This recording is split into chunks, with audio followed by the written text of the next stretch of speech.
Islam is actually more dangerous because many Muslims don't follow Islam.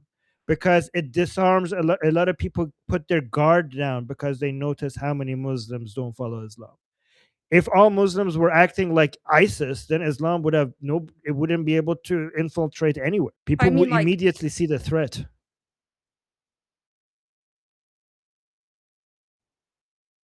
Go on. okay, but like it's to make it seem like it's something that a substantial amount of Muslims are currently like. No, one unhinged person said this, not you I know. mean, it's not one per. I mean, if somebody says all Muslims are doing this, they're exaggerating. But if you're also saying one Muslim, that's also exaggeration to the other point. I mean, it's City. not just one person.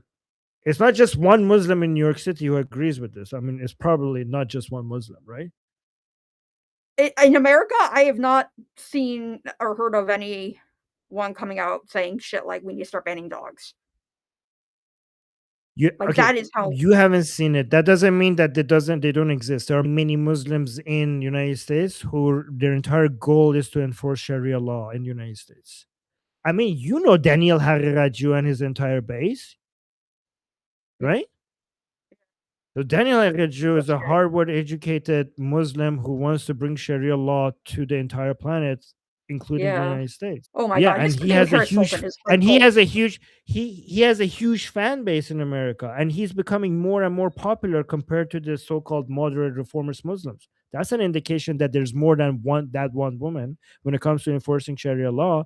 That's a huge indication. When he gets more views than Muslims who have reformist agenda, that suggests that American Muslims find Daniel Haqiqatjou more compelling than those reformist Muslims, on average, not all of them. Why do commies not understand the problem with Islamism? Why commies don't understand? Yeah, like why? Like what is wrong I with mean, them? what do they understand? Can you tell? I'm just kidding. I'm just kidding. They Why do understand commies? that Okay, exploitation is bad. no, I'm just kidding. I'm kidding. I just wanted to. I just wanted to. Uh, uh, I mean, for commies, the greatest threat to the world is America is capitalism, the Western vanguard of capitalism. imperialism. Yeah. Right. So America is the if vanguard of if is capitalism, so tear down America. yes, so Islamism is a threat to that. So it's a powerful Yeah. tool. There you go. I mean, if you do believe capitalism is the greatest evil and is being protected, and the only reason why it exists is the United States, then anything against the United States, even if it's not ideal, is is better than. I mean, even if Islam is bad, it can't be as bad as capitalism. So Islam is worse than capitalism. yeah, I'm just saying from the perspective of the Yeah. anti-Western imperialism commies. By the way, that's a lot coming from you, given how much you hate capitalism. I think, by the way, Samantha, I do appreciate how lonely it must feel being like. I hope that we could provide, like, I hope you feel like we provided a home for you here, given Mm. that you hate capitalism, but you hate Islam as well. It must be very isolating because people who are anti-capitalism don't hate Islam, and you hate both Islam and capitalism. So it must be very isolating. Like literally imagine being like a very pro-Israel Zionist in a communist Who hates cult. capitalism? Right. Okay. Like Well, it's why I'm just at a well, point where we I'm like, love you. Okay, so we love you thank no you. matter what you. Yeah. So you're always. Love you too. Okay, I Love you am too. going to skip Okay. over my question and bump down. Why? Okay, we do not have time today. We have a lot on the list. And I'm going to bump Guy down to the end as well, as it would be his second time. So we next have Johan.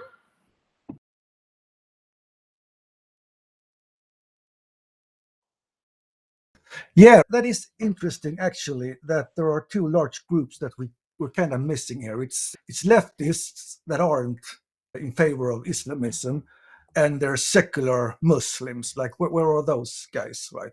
They're just missing. It's kind of weird. And that what I wanted to say that Islam and Muslims, that I think it's something that you shouldn't let it slide like Armin did. Like you need to distinguish those two apart. Like Muslims are the ones that practice Islam, right? And that's a religion, while on the other hand, Islamism is an ideology. And I think that there would be a lot of Muslims around that doesn't support Islamism, but you don't really hear much from them, and that's always been disturbing to me. Maybe they are just afraid of their communities. I don't know. I have no idea.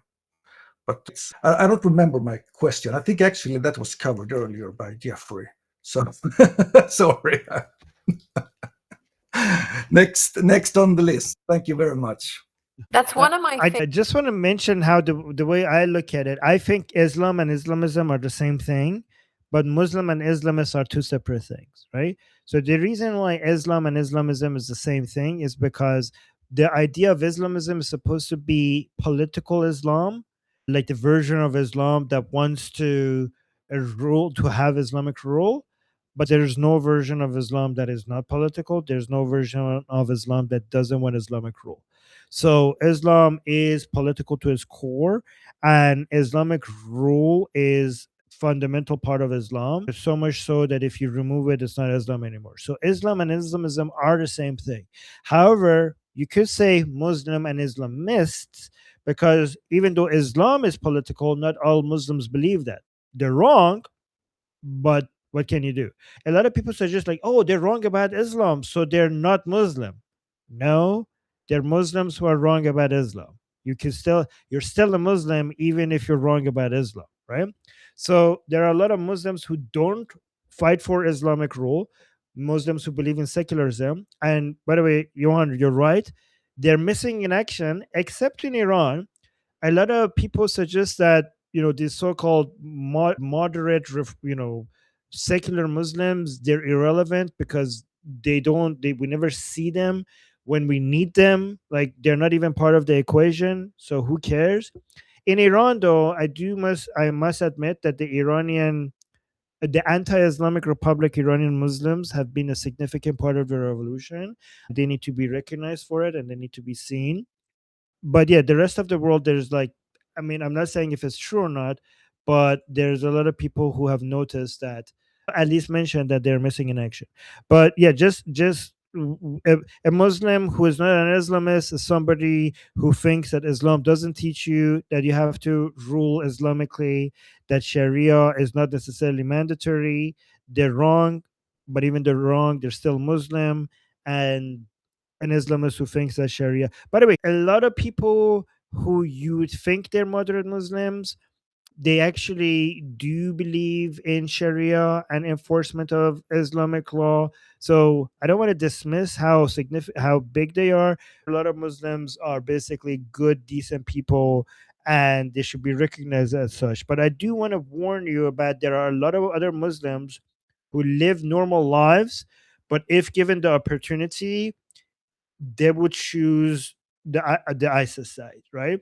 The only reason why they live normal lives is because they don't think that the situation is ideal for going full ISIS. There are a lot of Muslims who live normal lives, but if all of a sudden ISIS came over and took over, they would be celebrating the shit out of that. And if they saw Jews were being massacred, they would be celebrating the shit out of that as well, even though right now they're living normal lives. And this is a difficult situation because they are very, like, when it comes to looking at them, they are living identical lives. The Muslims who living normal lives, who are living like are just genuine decent people at heart, and Muslims who are living normal lives, but if given the opportunity between the nation state that they're living in and ISIS, they will go with ISIS if that opportunity arises.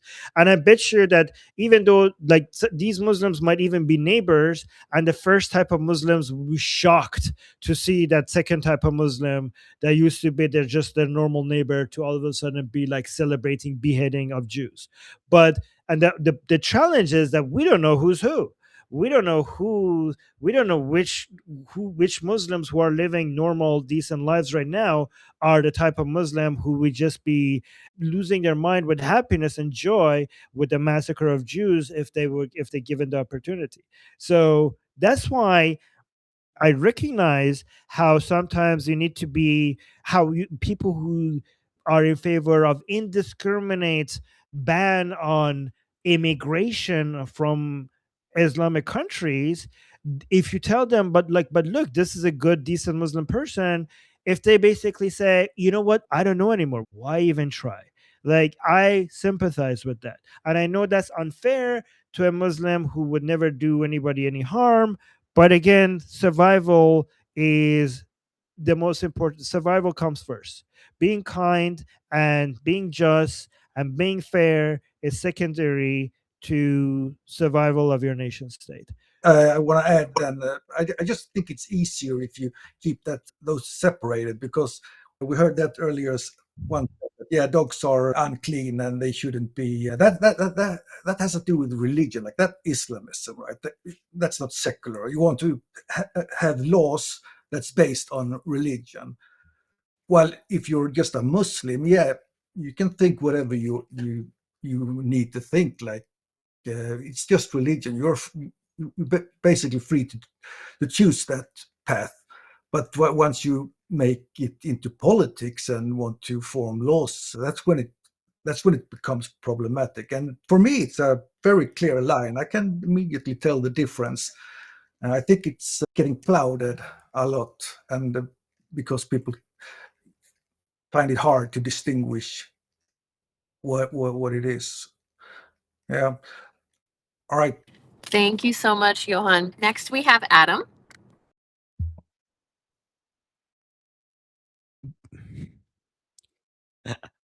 BT's profile picture is a picture of her dog beating up Khomeini in a boxing ring. And that's a picture of her. I know what her dog looks like. And that's her dog. Okay, in fairness, my dog's legal name in his pedigree is Bohammed. So it's a recreation of Muhammad Ali having knocked out his opponent. Okay. Okay. So I originally tried to double raise my hand when we were originally on the topic that you raised, Armin, of I think it was how to hate Islam without hating Muslims, or I forget how you phrased it exactly. I know you're trying to be very careful with the nuances here. What I was saying is that it's sometimes challenging to communicate with your audience and other activists and other allies to find, line between fighting Islam and fighting Muslims, and also to do that without losing allies Yeah. who might have a little bit of a more difficulty or disagreement with you over where that line is. So do you have any suggestions on how to do this? Yeah, I wanted to connect it back to a topic that we kind of shelved in another session because we recognize it's a huge topic, which is reforming Islam versus eradicating Islam. And I'm in the kind of let's just say for the sake of argument that I'm the naive idealistic person and I'm wrong, but I'm just going to continue that way for a little while until I'm completely disabused of my idealism. And I've been trying to think of how you actually can get religions to agree, like not just coexist, but to actually argue like philosophers, get the best theologians, get them to argue and like reach a real agreement. I do think ultimately monotheism has to give in all faiths, but other than that, I know that's a big ask, but I think that once you get rid of monotheism, there's enough wiggle room. That being said, so I tried to make this framework of 4 propositions a while ago, and I asked ChatGPT, does Islam agree with any of these? And at the time, ChatGPT was Islamophobic, and it said no form of Islam would ever agree with any of those. And I mentioned it in the Goldie Discord, and someone said, oh, well, progressive Marxist Sufism was the only thing that would agree with those propositions. But I think I was saying in the chat that Christianity goes part of the way there, though, because it has this doctrine of hate the sin and love the sinner. And I think that's a guiding light in dealing with, I suggested you could translate that into hate the Islam and love the Muslim. And there was a lot of opposition to this in the chat, which made me realize that I'm right. Usually when people argue with me, it makes me realize I'm right. In that, I connect it to the idea of collective guilt being a war crime. And I think that is a mistake that all sides make in modern disputes, that they, You'll see people talk about Palestinian infants as though they're guilty of a crime, and you see people talk about Jews as if they're guilty of a crime they had nothing to do with. And there's, I'm sure, plenty of, now being a bystander is a kind of crime, and so I do understand. I'm pretty sure that would be the Goldie retort if somebody said that in her live chat. She'd be like, "Well, why did all the Islamic nations stand idly by during this or that atrocity?" But I think you have to separate collective guilt from punishing someone for criminal organizing. Oh no, I was just waving at Sammy because he opened his Oh, I camera. thought you were again. Okay. That's a good place to pause those. That was a big mouthful, but that's just kind of summarizing the debate we had in the chat. Okay, do you have any questions at the end of that, or was that Well, I was just responding to your your question opinion? because you asked for suggestions. And so I think Right. one of the big places I think those are a couple places to push basically conceptually. One is on monotheism itself, because I happen to think that that's the problem, but you could do these all as separate topics, right? There's pressing on monotheism, and there's pressing on the idea of collective guilt, which Christianity already kind of prohibits.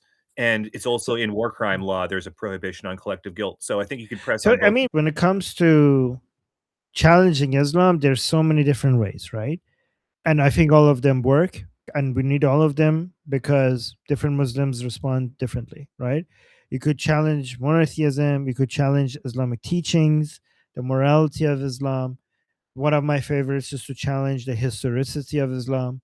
A lot of Muslims are interested in, conspiracies, and I think like I could sell Islamic revisionism, historic revisionism, as this very attractive conspiracy for them to consider, and how much when they're in, like, that has been very successful when it comes to changing the minds of a lot of Muslims. But the main problem is not how to fight Islam, right? That's not what I'm suggesting. When it comes to challenging Islam, my question is regarding the mannerism, the way you treat Muslims while you do it, and how you could advocate not hating on Muslims while you're trying to destroy Islam. And by the way, just for the record, I am very, very much against reforming Islam, very much against it. I'm very much in favor of focusing on destroying Islam, not reforming it. And if anybody wants to talk about that at some point, and why I'm very, very anti reformist, I'm very interested in having that conversation. But when it comes to destroying Islam, I think that reaching out to Muslims and having friendly conversations with them is the most effective way of doing this. And um, you have to. So that's what I'm asking. Like that's what I'm saying. How do we talk to Muslims in a way that they bring their guard down and consider what you're saying without them feeling that you're basically coming to make their lives miserable, and by demonizing them, pushing them away from you, and making them not consider your position. If anybody says like, oh, Muslims will not even listen to you anyways, they're already retarded, so they're not going to listen to you, and they're brain dead. I mean, I have been very successful in convincing a lot of Muslims in the past 10 years out of Islam, like a lot of Muslims. So and this is the solution. If you're saying there's no point, then what is your solution? Because then you basically just give up and die. Then I don't know what do you want to do. Like this is the way. So that's what I'm trying to. But the thing is that because how damaging Islam is, a lot of people, and how people have been hurt by Islam, when you come and say that you're very aggressively anti-Islam, but then if you try to talk about how you don't want to preach hatred towards Muslims, a lot of people think that you're being a softie, right? A lot of people, and if they have been hurt by Islam a lot, if Islam has made them experience a lot of pain and misery in their lives, then when you come and talk about being nicer to Muslims, they dismiss you as somebody who doesn't get how damaging Islam is.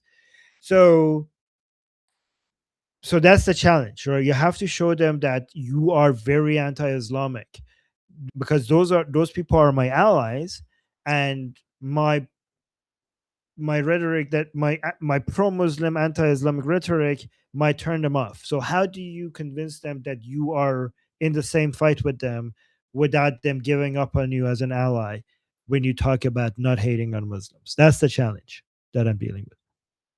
Right, and just 2 sentences, I'll let Cheryl talk, but Mm. I think part of the way to do that is to see what 2 people can agree on, and there's different ways you can do that with, like, a list of sentences. You'd be like, "Do you agree on the Noahide laws? Do you agree on these 4 sentences that I came up with?" You could start with any list of propositions, like, "Do you agree about human rights?" You know, you could just go through the human rights and be like, "Do you agree with this human right? Do you agree with this human right?" I think there has to be a framework that you Mm. do that, whatever it is, it has to be a list that you go through, and then you find out which things do you agree on the list. I think it boils down to that, and I mean, that's maybe I'm being naive thinking you can solve everything with philosophy, but that's basically how I would try to do it on an individual Mm. level. I've tried it with various In, people. It's hard. It takes a long time because they'll just, some of these propositions, uh, it's a whole months to discuss them. But yeah, in Iran, I have a cheat code. I just say, what about Fatima Sepehri? And that would be the end of the conversation. In Iran, we have this revolutionary woman who right. wears the chador against Islamic Republic, and she's pro Pahlavi. So every time they want to say like, oh, fuck all Muslims and everything like that, I just say, but what about Fatima Sepehri? And usually that that just ends the conversation. Like, oh, okay, you're right, whatever. Okay, fine, fine. Maybe not all of them. So if I could find a cheat code like that in English, that would be great. But anyways, Okay, we've got only about 10 minutes left until the hour, and we've got 3 people on the list still. So next we have Sabina. So when in the Munich conference, there was like a town hall where like Amapur interviewed Prince Reza Pahlavi, and in that interview, she was trying to characterize like Pahlavi supporters as like like hostile or aggressive like towards people, and I kind of have seen online like IRGC supporters trying like almost trying to like bait us like into reacting hostily and I'm like wondering how much of that is like an anti Pahlavi strategy that they're using to try to characterize Pahlavi supporters that way. I know Bushra Sheikh like put out another just horrible enraging video today, and yeah, I wonder if that's something we need to be careful about. Sabina, have you ever had any connection to Iranian politics before? Not until fairly recently. Because you seem very smart. Like you notice something that it takes a long time for other people to realize. Like you're not Iranian, you're not half Iranian, you don't I, have I Iranians in your I family.